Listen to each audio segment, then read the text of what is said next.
To commence this afternoon's session, I am very pleased to be able to introduce the Managing Director and CEO of Pilbara Minerals, Dale Henderson.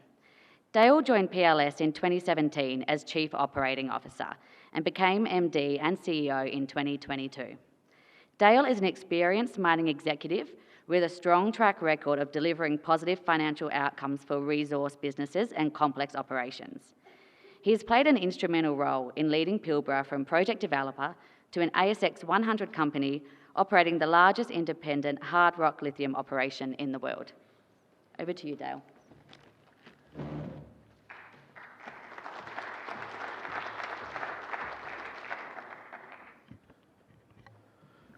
Thank you, Courtney, and thank you, Diggers, for having us back. Good afternoon, everyone. It's great to be back in Kalgoorlie amongst industry friends, peers, long-time supporters, and most importantly, to our shareholders. Now, many of you will know the PLS story, but for those who don't, just a quick recap. Founded in 2013 by 5 geologists who went to uni together, funded in 2017 through a US $100 million Nordic bond offshore, built in 2018, and then we hit our first lithium winter in 2019. At that time, well, we almost froze to death, but the cycle turned. Post-COVID stimulus and soaring EV demand sparked a lithium spring, a season of bounty, glorious you might say. And then, as night follows day, the cycle turned again. Prices fell sharply through 23 and into early 25, and here we are. The chill this time is sharp, but this winter is different for PLS. We didn't just face into the storm, we've advanced through it. The lessons from the last downturn have shaped our choices, and when prices were very high. What we did was we reinvested back into the operations to reduce costs and increase flexibility. We preserved our fortress balance sheet, and we steered clear of the M&A frenzy, avoiding expensive acquisitions at the top of the market. In short, we prepared for this period. We stayed disciplined, and FY25, well, it all came together. It's a story of discipline, preparation, and execution, and it's played out across every part of our business. Today, I'll share our perspective on the market, our response to its challenges, and how we're positioned for what comes next. To begin with, let me show you what FY25 looked like. For PLS, it was a landmark year. We exceeded or met guidance on every metric across production, costs, and CapEx. We completed our multi-year investment cycle, delivering a step change in production capacity and processing power, and now sets a new benchmark in hard rock lithium processing capability. We grew our resource base locally and internationally. At home in Pilgora, we further extended our lead as one of the largest and highest quality hard rock operations with an extension of that resource, and we expanded offshore, securing our first international asset in Brazil. And all the while, we maintained our fortress balance sheet, closing the year with approximately $1 billion in cash. These outcomes didn't happen by chance. They were the result of deliberate and sometimes difficult decisions, including reconfiguring the operation and saying goodbye to loyal employees who have helped build our foundation of success. It wasn't easy, but it was necessary to make PLS stronger, more resilient, and better positioned for the long game. These outcomes reflect a disciplined, value-focused strategy designed for volatile markets and for the long game.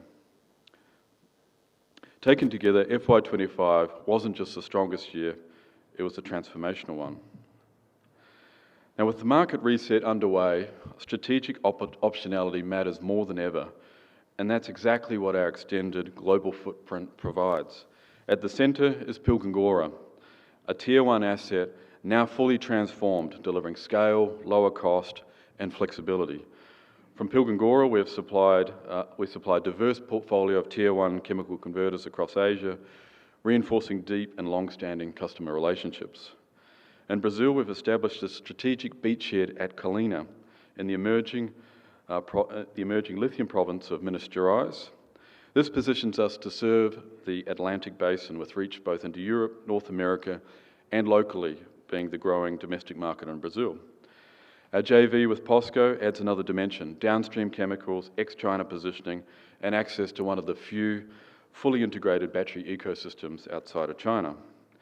And it's worth underscoring, PLS remains the world's largest independent hard rock lithium producer. Scale matters, but independence matters more. It gives us flexibility, agility, and control, a competitive advantage few can match. Now moving to the lithium market. The lithium market, well, it's volatile, fast-moving, occasionally irrational, but one thing remains clear: demand is not going away. We are living through a generational industrial shift, a global transition from piped energy to wired energy, and technological change. It's one of the most profound transformations in modern economic history, but it's a wild ride. The lithium market is still young and taking shape, nascent, unpredictable, and at times disconnected from the fundamentals.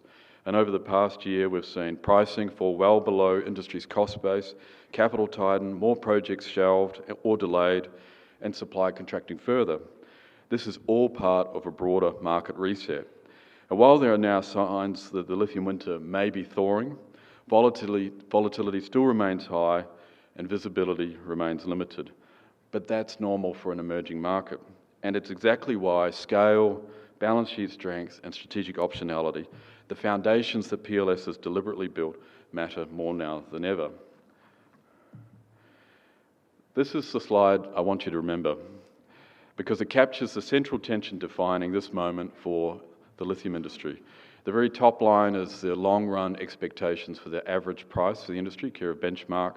The two lower lateral lines are the headline pricing for lithium chemicals for both late June and late July respectively.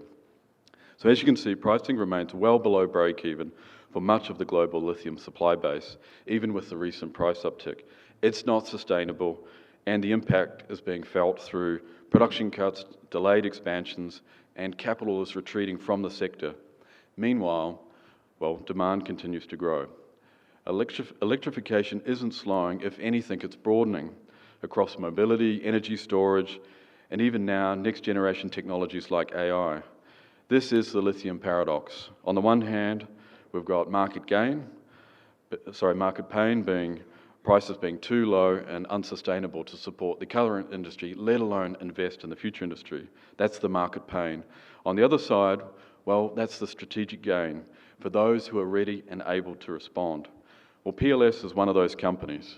We've built the scale, the cost base, and the balance sheet to withstand the trough and thrive in the recovery.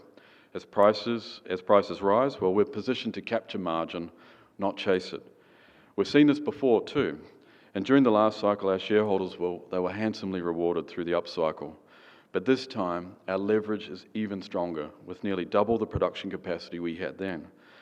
Now, no one can precisely time the turn, but when it comes, we're ready, because the demand is real and the long game is only just beginning. Let me show you why.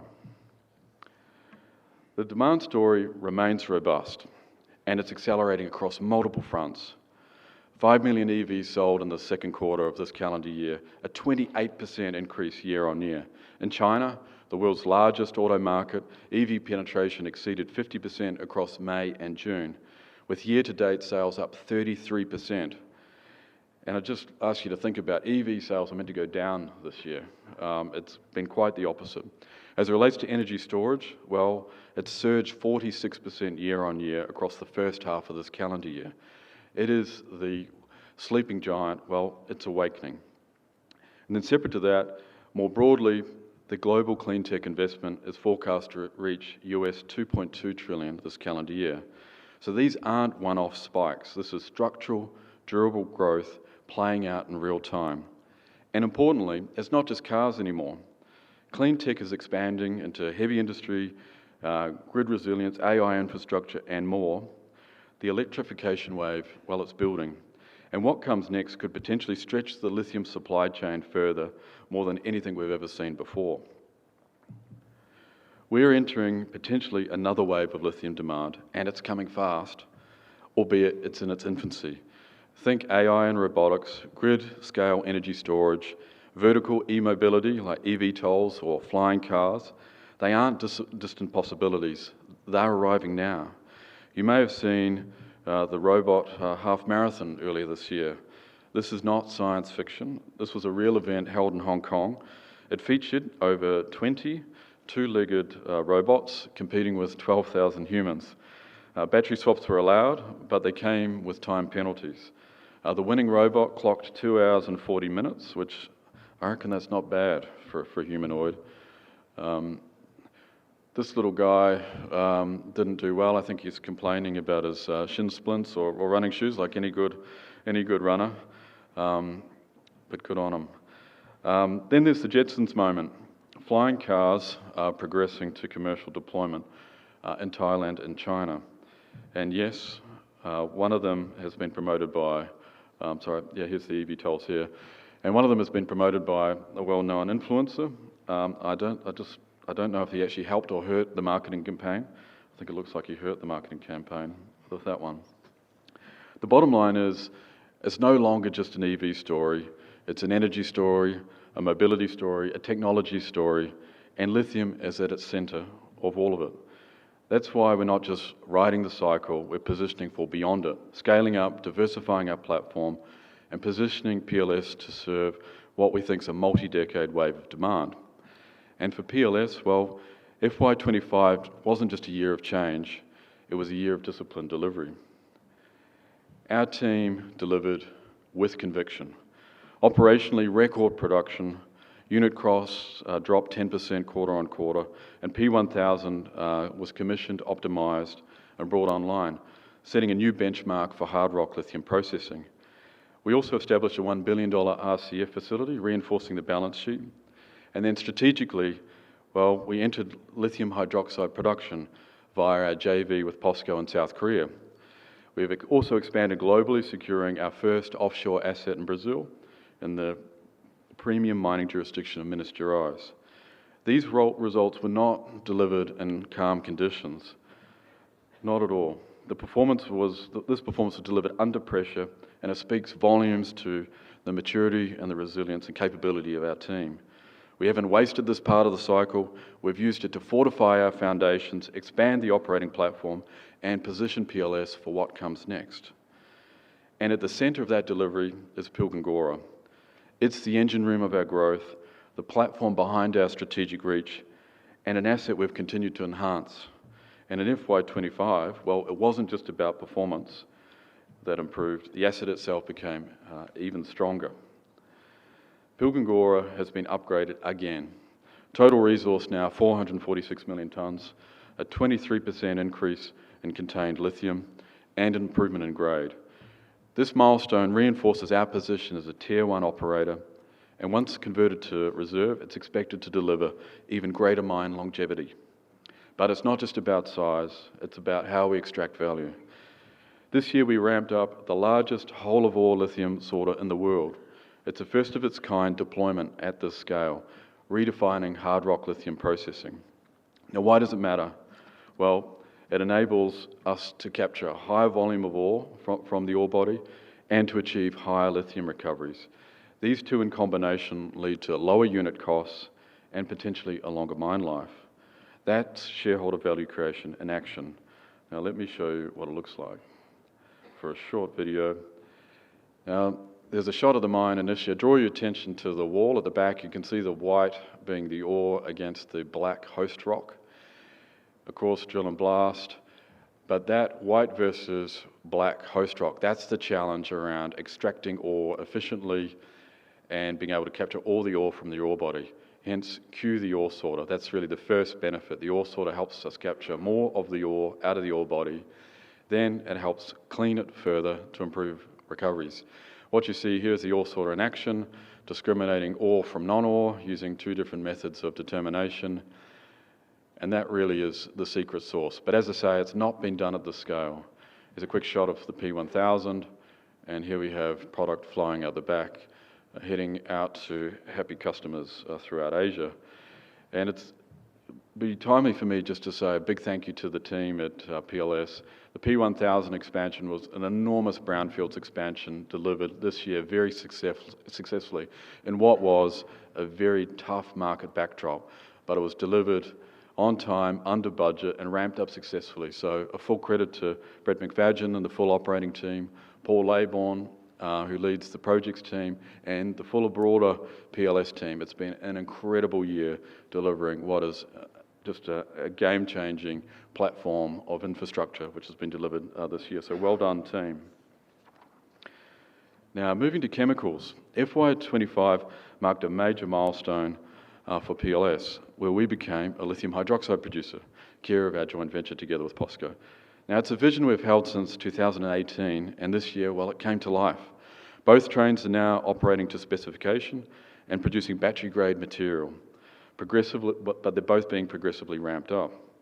Now, our minority stake delivers several key strategic benefits. Firstly, it's about diversification outright and into one of the only lithium ecosystem hubs outside of China. Also provides supply chain resilience, and over time, it's got the potential to capture more margin from downstream chemicals production. This is an investment not just in chemicals, but in strategic positioning. So from South Korea to Brazil, we're building a truly global lithium platform. POSCO provides chemical and ecosystem depth. Kina in Brazil provides geographic diversification and growth potential. And together they will contribute to the next chapter of PLS, a company positioned to lead across the lithium value chain. As I mentioned, Kina offers long-term strategic optionality and the potential to become a second Tier 1 asset for PLS. It has compelling geology with early signs of scale and quality. It's an Atlantic-facing location, enabling reach into not only Europe, but also North America and, of course, the local market. This was a counter-cyclic, all-scrip acquisition, one that preserved capital while extending our global platform. But Kina is more than an asset, it's a partnership.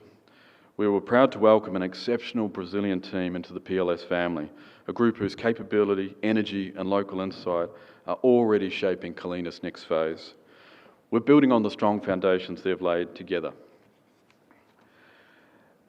So as the year ahead, targeted drilling and study work is underway, focused on growing the resource and progressing development with discipline, albeit appropriately staged given the market backdrop.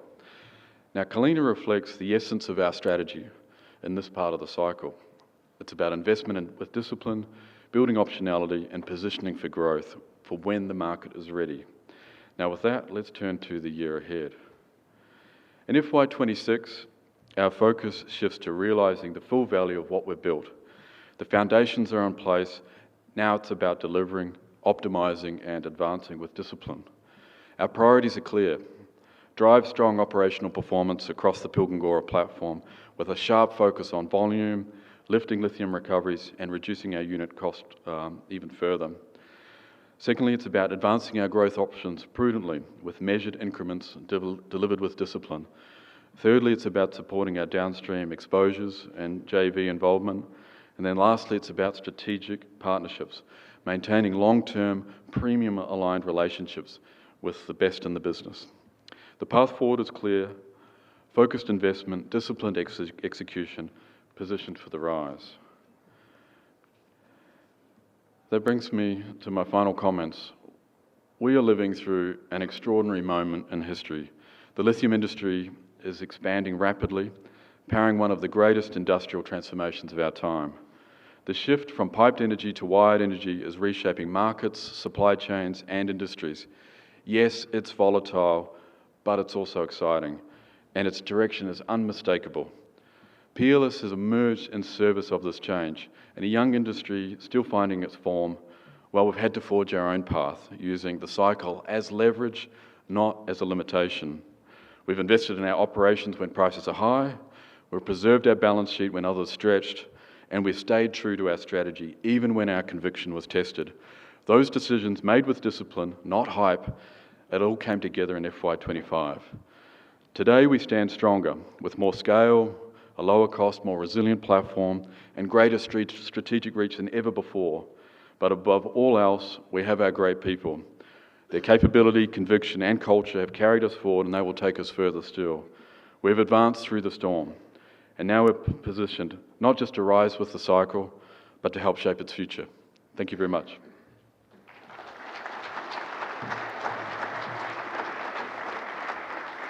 Thank you, Dale.